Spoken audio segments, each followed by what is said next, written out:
Okay, so today we're going to be diving into reparations for slavery in the United States. Oh, yeah. And, it's a really complicated issue. Yeah. And you would think, with all of the attention that it receives, that most Americans would be on board, but that's not really the case. Right. Our source material highlights this 2021 Pew Research Center survey, Yeah. and they found that only 30% of U.S. adults support reparations for descendants of enslaved people. That's low.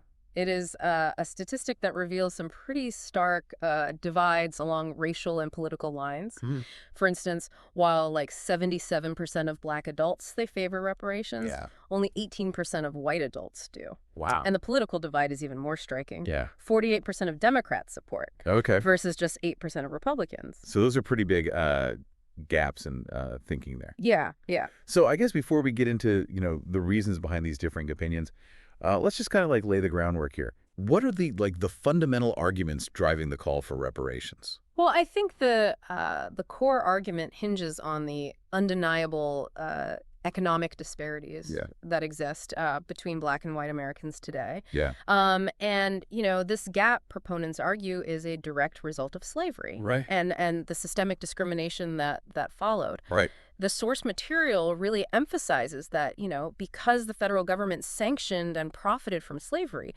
it bears the responsibility to address, these long-lasting inequalities. So it's not just like righting a historical wrong, I guess. It's acknowledging these tangible economic disadvantages that continue to affect Black communities. Precisely. Yeah. Yeah. And it goes beyond, just acknowledging the issue. Yeah. Proponents of reparations argue that various forms of redress could help close the racial wealth gap. Okay. And, offer a measure of restitution for centuries of injustice. Yeah, that makes sense. But as we've seen in the public opinion data, there's significant opposition to the idea of reparations. Mm-hmm. So what are some of the main concerns raised by those who oppose them? One of the most common arguments against reparations is that it centers around the logistics of implementation. Okay.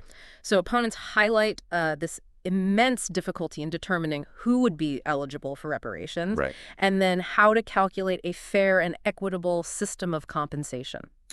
Yeah, I could see how that would be a challenge, like trying to trace lineage Right. and assess, individual harm centuries later. Yeah. Seems really complicated. It would certainly be a monumental task. Yeah. And then there's the question of the sheer scale and cost Right. of such a program. Opponents point to, the massive financial and logistical hurdles involved in administering a nationwide program. So I guess the question isn't necessarily like whether the government could administer such a program, but whether they should, given the costs and logistical complexities. Right. And I think those practical concerns are often intertwined with deeper moral and philosophical questions. Yeah. For instance, is it fair to hold current generations accountable for the actions of their ancestors? Right. And how do we even begin to measure and compensate for the profound and lasting harms caused by slavery?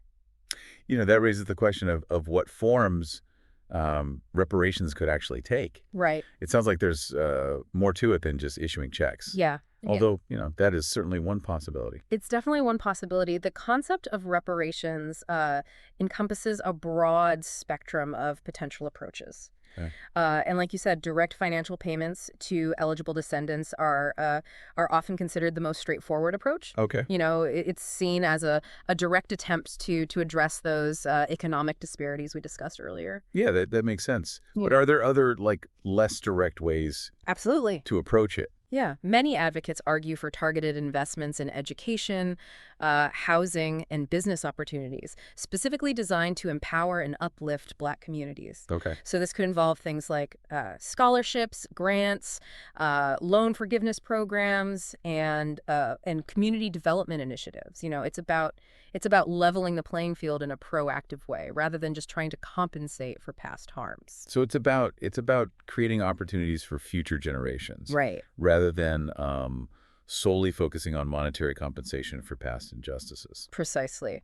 And then there's another aspect of reparations that I think often gets overlooked. Okay. And that's the power of a formal apology and acknowledgement of the harms inflicted by, slavery and its enduring legacy. Yeah, I imagine that for many, sincere apology from the government would carry a lot of weight. Yeah, it would be a powerful symbol of national reckoning and a commitment to healing the wounds of the past. Yeah. It's about acknowledging the suffering of generations of Black Americans and signaling a genuine desire to create a more just and equitable future. All right. Well, that all sounds very promising, but let's be realistic for a moment. Sure, Is there any actual movement on reparations at the federal level? that's a good question. Or are these just like theoretical ideas Yeah. being debated? There have been attempts to advance the issue through legislation. Okay. H.R. 40, a bill that's been introduced in Congress multiple times, proposes the establishment of a commission to study and develop reparations proposals. Okay. However, despite continued advocacy, it hasn't yet garnered enough support to pass. So while there's, growing awareness and discussion surrounding reparations, um, concrete action at the federal level seems to be stalled for now. That's the current situation, yes. But that doesn't mean that progress isn't happening elsewhere. Oh, okay. Some cities and institutions have, taken it upon themselves to explore and even implement smaller-scale reparations programs, showing that the conversation is evolving and moving forward in various parts of the country. So while federal action might be lagging, there's a groundswell of activity at the local level. Exactly. Okay, well that's encouraging. Sure. But, what about the feasibility of a nationwide reparations program? Hmm. Is it even logistically possible given, the complexities that we've discussed? Here's where things get interesting. Okay. Our source material highlights research suggesting that the federal government actually possesses the experience and infrastructure to administer large-scale compensation programs. Hmm. They've done it before for various groups. So it seems that the primary obstacle isn't logistical. Yeah, It's political. exactly. The biggest hurdle, it seems, isn't a lack of capability, but a lack of political will. Right. And as we've already seen, public and political opinion on this issue is deeply divided. Yeah. That brings us back to public perception, which we, touched on earlier. Yeah. If we look specifically at those who support reparations, what's their outlook? Yeah. Are they optimistic about seeing it happen in their lifetime? Unfortunately, the data paints a rather sobering picture. Okay. Um, Despite supporting the idea of reparations, a significant majority of Black adults, 82%, Okay. believe it's unlikely to happen within their lifetime. So that's a disheartening statistic. It seems like there's a sense of resignation, Yeah.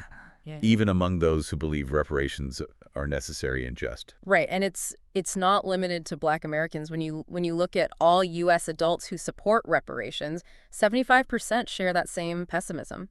Mm.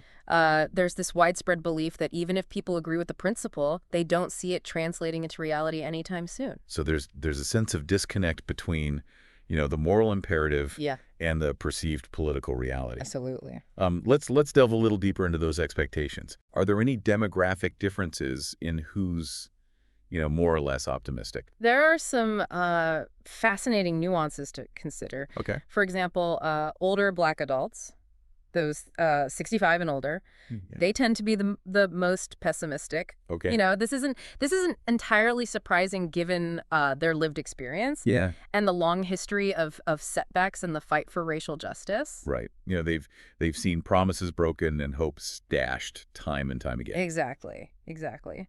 Another interesting finding is that Black adults with higher education and income levels are actually more likely to believe that reparations won't happen in their lifetime. It's kind of counterintuitive, isn't it? It is. You would think those with more, resources and access to power Right. would be more hopeful about, systemic change. You would. But perhaps their experiences have given them a more nuanced understanding of the deep-seated resistance Mm. to reparations within the existing power structures. That's a good point. It suggests that they might have a more realistic view Yeah. of the challenges ahead, Mm-hmm. despite their, relative advantages. Right. What about, other racial groups who support reparations? Mm-hmm. Do Hispanic or Asian American supporters express a different level of optimism? They do. They do. Both Hispanic and Asian American supporters tend to be slightly more optimistic Okay. compared to their uh, black or white counterparts. Okay. Though it's important to note that even their optimism is relatively muted. So it seems like there's this pervasive sense of like it's the right thing to do, Yeah. but it's probably not going to happen Mm-hmm. across much of the public discourse. Right. And that brings us to a crucial point. Yeah. When we talk about reparations for slavery, we Yeah. can't ignore the fact that there are vastly different perspectives on what that actually means. Absolutely. Right? We've outlined the various potential forms of reparations, Yeah. direct payments, community investments, formal apologies. Yeah. But there's a whole spectrum of opinions on which approaches are most effective, Right. most feasible, Mm-hmm. most just. Right. And those opinions are undoubtedly shaped by, a complex interplay of factors, Yeah. individual experiences, Yeah. family histories, economic realities, Mhm. political leanings, so on. Right, right. It's a multifaceted issue that touches on some of the deepest divisions and wounds Yeah. in American society. It's one of those topics where Yeah. like two people can look at the same set of facts Right. and arrive at completely different conclusions. Absolutely. And that's precisely what makes. Mm-hmm. But there's another layer we need to explore. Okay. And that's the emotional and psychological weight Mm-hmm. of this issue. We're not just talking about policy or economics. Right. We're talking about generational trauma, Yeah. inherited guilt, Mm-hmm. and a nation grappling with its past. Absolutely. You've hit the nail on the head. This isn't just a policy debate. Right. It's a reckoning with the deepest wounds of American history. Yeah. And understanding that emotional and psychological dimension is essential to having a truly informed and empathetic conversation Right. Right. about reparations. And that's precisely what we'll delve into in part 2 of this deep dive. Okay, sounds good. Stay tuned. All right. Yeah, it really isn't just a matter of crunching numbers and crafting policies. It's about recognizing those profound psychological and emotional scars that slavery, segregation, and ongoing systemic racism have left on Black communities. Yeah, it's about acknowledging those, those centuries of trauma that have been passed down through generations. Yeah. This collective wound that continues to shape the lived experiences of Black Americans in really profound ways. Right. And that's where things get incredibly complex. Yeah. Like how do you even begin to quantify or address that kind of, intergenerational trauma? Right. It's not like a physical injury that can be healed with time and treatment. Exactly. Yeah. The source material touches on this idea of historical harms, but it seems almost impossible to measure something so deeply ingrained in the fabric of a community's collective memory and lived reality. Right. It's not simply a matter of, pointing to economic disparities or educational gaps. It's about that psychological burden of living in a society where, your ancestors were treated as property, Right. their humanity denied. And it's about how the echoes of those injustices continue to reverberate in the present. It's about carrying the weight of knowing that, your opportunities, your very life chances are fundamentally different Right. than those of, your white counterparts. Yep. Simply because of the color of your skin. And that burden can manifest in countless ways. Stress, anxiety, depression, mistrust, anger, Yeah. a pervasive sense of hopelessness. Right. And these are not just individual struggles. They are the psychological scars of historical and ongoing oppression. We can't overlook those physical health implications either. I mean, studies have shown a clear link between the chronic stress of racism and discrimination Mm-hmm. and, higher rates of heart disease, stroke, diabetes, other health problems Right. in Black communities. It's a vicious cycle, really. Yeah. The legacy of slavery and segregation created these conditions. Right. And those conditions in turn perpetuate health disparities and limit opportunities for Black Americans. So when we talk about reparations, we can't just focus on the economic dimension. Mm-hmm. We need to recognize and address those profound emotional and psychological wounds that require healing. Absolutely. And that's where, that idea of a formal apology Right. and acknowledgement of historical harms becomes so important. Yeah. It might seem purely symbolic to some, Right. but for many, it's a crucial step towards national reconciliation. It's about the government finally saying, we see you, we hear you, and we acknowledge the profound wrong that was done. Yeah, it's about, validating the pain and suffering of generations of Black Americans and signaling a genuine commitment to doing better, to building a more just and equitable future together. Yeah, that makes sense. Yeah. But, as we've seen, even the idea of a formal apology faces resistance from some. Why is it so difficult for some to acknowledge the harms inflicted by slavery and its legacy? I think it often comes down to the discomfort Okay. surrounding collective guilt Okay. and responsibility. For some, acknowledging the atrocities of slavery feels like accepting personal blame Right. for something they weren't directly involved in. It's like they're saying, my ancestors didn't own slaves, so why should I have to apologize or be held accountable for something that happened centuries ago? But the point of reparations isn't about assigning individual blame or making people feel, guilty for the actions of others. It's about recognizing that we all benefit Yeah. from a system that was built on the backs of enslaved people. Right. And therefore we all have a responsibility Yeah. to dismantle the remnants of that system that continue to disadvantage Black Americans today. It's about understanding that history isn't just something that happened in the past. Right. It shapes the present and influences the future. Yeah. And until we fully grapple with that history, those wounds will continue to fester Right. and impede progress. Precisely. And the longer we wait Yeah. to address those wounds, the deeper they become. Right. And the more difficult it will be to heal them. So, what does all of this mean for the future of reparations in the United States? Yeah. We've got this, this deep divide in public opinion. A lack of political will at the federal level, and this immense weight of history and trauma hanging over this entire conversation.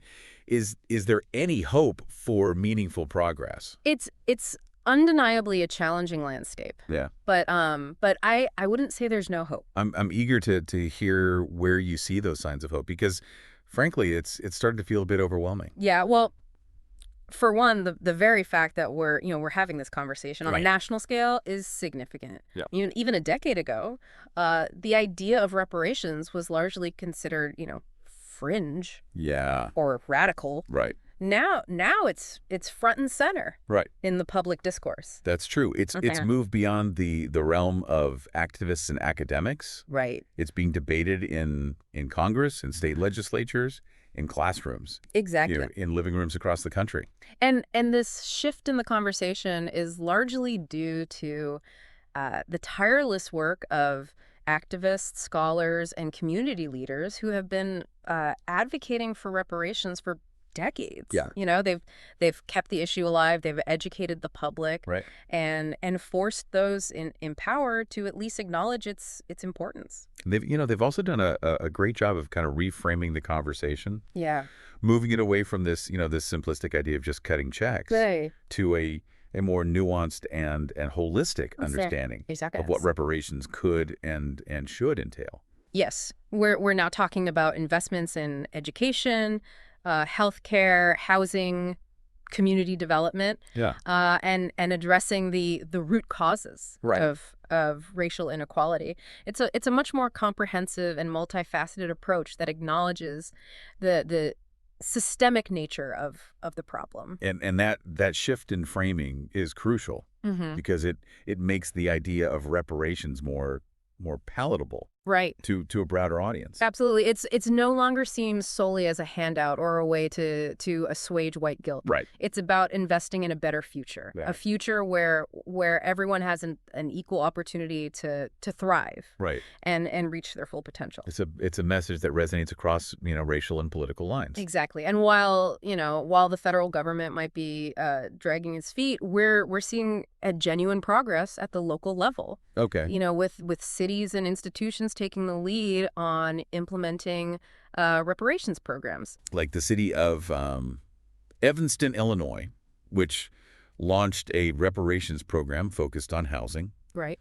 and Georgetown University, Hmm. which apologized for its historical ties to slavery Hmm. and created a fund to benefit the descendants of the enslaved people it once profited from. Exactly. These local efforts are incredibly important because they demonstrate that, reparations are not just a theoretical concept, Right. but a practical possibility. They show that reparations can be put into practice and make a real difference in people's lives. And they also serve as a model for other cities Yeah. and institutions to follow, building momentum Hmm. for a broader national movement. That grassroots momentum is absolutely vital because ultimately it's pressure from the ground up. Yeah. That will force those in power to take meaningful action. So while the road to reparations might be long and winding, Yeah. it's not insurmountable. Right. And with each step forward, we inch closer to a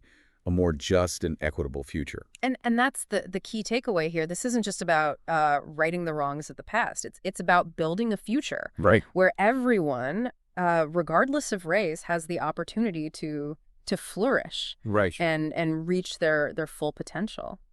So in this part of our deep dive, we've explored that the emotional and psychological weight of the reparations debate, the complexities of implementation, Hmm. those hopeful signs emerging at the local level, Right. and the broader context of racial justice in America. But now we need to zoom out a bit Okay. and consider how the issue of reparations kind of intersects with other social justice movements and contemporary debates about race and inequality in America. Yeah, that's an excellent point because you can't really isolate the conversation about reparations from the broader struggle for racial justice and equity happening right now. Right. They are inextricably linked. We're witnessing this powerful resurgence of activism around police brutality, mass incarceration, voting rights, healthcare disparities, Mm-hmm. and economic inequality. Right. And all of these issues are deeply rooted in the same systemic racism Right. that fueled slavery and segregation. Exactly. And that's why the reparations movement is so important. And Yeah. it forces us to confront the root causes of these disparities. Yeah. And to acknowledge that true justice requires more than just, incremental change. Right. It calls for a fundamental restructuring of our institutions and systems Yeah. to ensure that every single person has a genuine opportunity to succeed and Yeah. and live a fulfilling life. It's about recognizing that the fight for reparations isn't just about the past. Mm-hmm. It's about the present. Right. And the future we're building together. It's about creating a world where future generations are not burdened by the legacy of inequality Yeah. and injustice that we've been grappling with for far too long. That's certainly a vision worth striving for. But let's be realistic. This is a marathon, not a sprint. Right. And there will be setbacks, disagreements, Yeah. and moments of frustration and despair along the way. But there will also be moments of triumph, of solidarity, Mm-hmm. of tangible progress that remind us why this fight is so important. It's those moments that will sustain us, that will fuel our hope and determination to keep pushing for a better world. Absolutely. Okay, so we've covered a lot of ground in this part of our deep dive. We've explored the emotional weight of reparations, Mm-hmm. the practical challenges of implementing them, Yeah. the glimmers of hope emerging at the local level, and the broader context of racial justice in America. But there's one crucial element we haven't touched on yet, Okay. and that's your role Yeah. in this conversation. Because ultimately the future of reparations, the future of racial justice in America hinges on all of us engaging in this conversation, educating ourselves, Yeah. challenging our own biases and using our voices to advocate for change. And that's precisely what we'll explore in the final part of our deep dive. We'll delve into the different ways you can get involved, Okay. the resources available to you, and the power each and every one of you has to make a difference in your own community. We've explored all these historical arguments and emotional weight, the political realities and the fact that reparations are really interconnected with this broader fight for racial justice. Mm-hmm. But, let's get practical. What can you, the listener, actually do to engage with this issue in a meaningful way? Yeah, I think that's the question that a lot of people grapple with, Yeah. It's easy to feel overwhelmed by the sheer scale of the issue, Right. to feel like individual actions, won't make much of a difference. Right. But I assure you that's not true at all. I think a lot of people feel that way with these complex systemic problems. Like, this is huge EE. What can I possibly do? It's a natural reaction, but systemic change always starts with individual actions. Okay. Shifts in awareness, Yeah. conversations that challenge the status quo. Right. These are the seeds of larger transformations. So where's a good place to begin? What are some concrete steps that listeners can take Sure. to become, more informed and active participants? Yeah, I think the first step is always education. Yeah. We've only skimmed the surface in this deep dive. Dive into the vast resources out there: books, articles, documentaries, podcasts. Yeah. There's a wealth of information waiting to be explored. And it's crucial, to go beyond just the sources that confirm your existing beliefs. Yeah, absolutely. Actively seek out diverse perspectives. Yeah. Even those that make you uncomfortable. That's key for productive dialogue. Yeah. Understanding where others are coming from, even if you don't agree, it's essential. Yeah. And once you've done your homework, Right. don't keep that knowledge to yourself. Talk to your friends, talk to Yeah. your family, talk to your colleagues. Exactly. Share what you've learned. Mm-hmm. Spark debate, challenge assumptions. Yeah. You might be surprised by the ripple effects Right. of a single conversation. And if you're ready to take it a step further, Yeah. Get involved locally. Support organizations working toward racial justice and reparations. Okay. Volunteer your time. Right. Donate to their cause. Yeah. Amplify their message on social media. There's real power in collective action. Even small acts of support can make a big difference Absolutely. when amplified across a community. And never underestimate the power of contacting your elected officials. Right. Let them know that reparations are an important issue to you. Right. And that you expect them to take a stand. Yeah. and work toward meaningful solutions. Yeah. Ultimately, change happens when those in power feel the heat Exactly. from their constituents. Yeah. Make your voice heard, Yeah. write letters, make phone calls, Mm-hmm. attend town halls, participate in rallies and protests. Yeah. And remember, this isn't a one and done deal. Engaging in the fight for racial justice and for reparations requires sustained effort, Yeah. a commitment to lifelong learning and action. It's about integrating those values into your daily life, Mm-hmm. making conscious choices that promote equity and justice in every sphere Yeah, absolutely. of your world. Whether it's supporting Black-owned businesses, challenging racist jokes or comments, or advocating for policy changes that address systemic inequality. There are countless ways to make a difference. Yeah, and the more of us that commit to doing our part, the closer we'll be to creating a society that truly lives up to its promise of liberty and justice for all. So as we conclude this deep dive, Yeah. I want to leave you with this thought.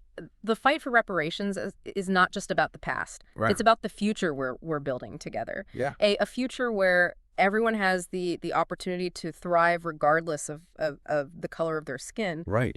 And that future starts with each and every one of us. And on that note, we will leave you to continue exploring this, complex and crucial issue. Thank you for joining us on this deep dive.